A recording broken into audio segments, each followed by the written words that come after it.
In 1985, the average American had 3 close friends that they could confide in. Today, that number has fallen to 0 for 1 in 4 Americans. We're more connected than ever, yet loneliness has become an epidemic.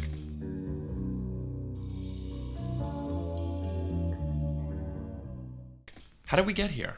And more importantly, was this intentional? To understand what we've lost, you need to understand what we once had. For most of history, your identity wasn't something you found. It was given to you by your community. You were John's son, Mary's husband, a member of St. Patrick's Parish. You were a steelworker at the local plant. These weren't constraints, they were coordinates that located you in a web of mutual obligation and support. Robert Putnam's research shows that in 1960, 65% of Americans belonged to at least one civic organization. People solved problems together, face to face, bound by proximity and shared fate. The extended family wasn't just emotionally supportive, it was economically essential.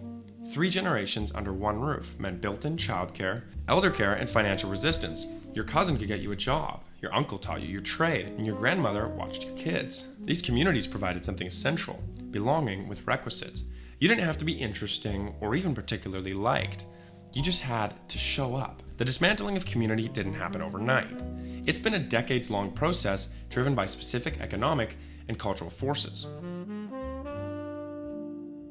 First came the suburbs. The Federal Highway Act of 1956 didn't just build roads, it built a new way of life.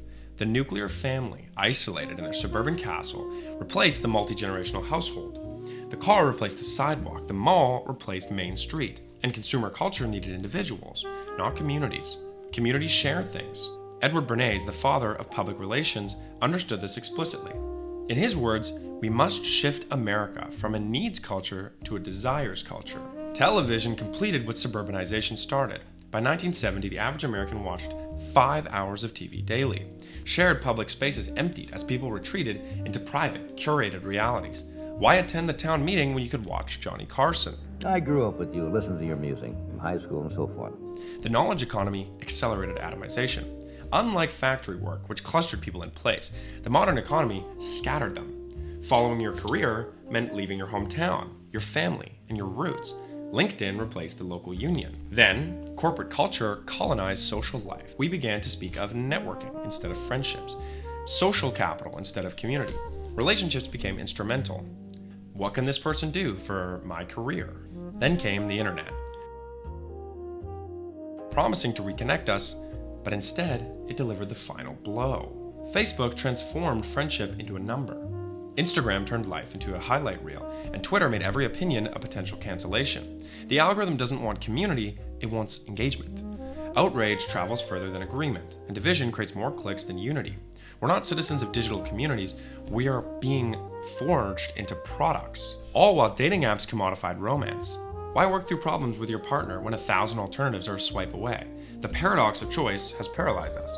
We could have anyone, so we're not going to be committed to anyone. And then remote work. The office, for all its flaws, was one of the last places American formed friendships. Even our living spaces represent this atomization. Co-living spaces market community as an amenity, like a gym or a pool.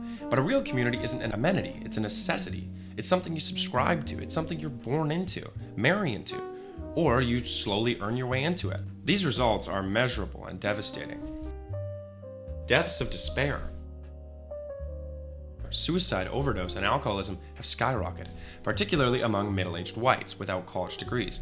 These aren't just personal tragedies, they're social murders. People are dying from this lack of connection. Teenage depression doubled between 2011 and 2019. Anxiety is now the norm, not the exception.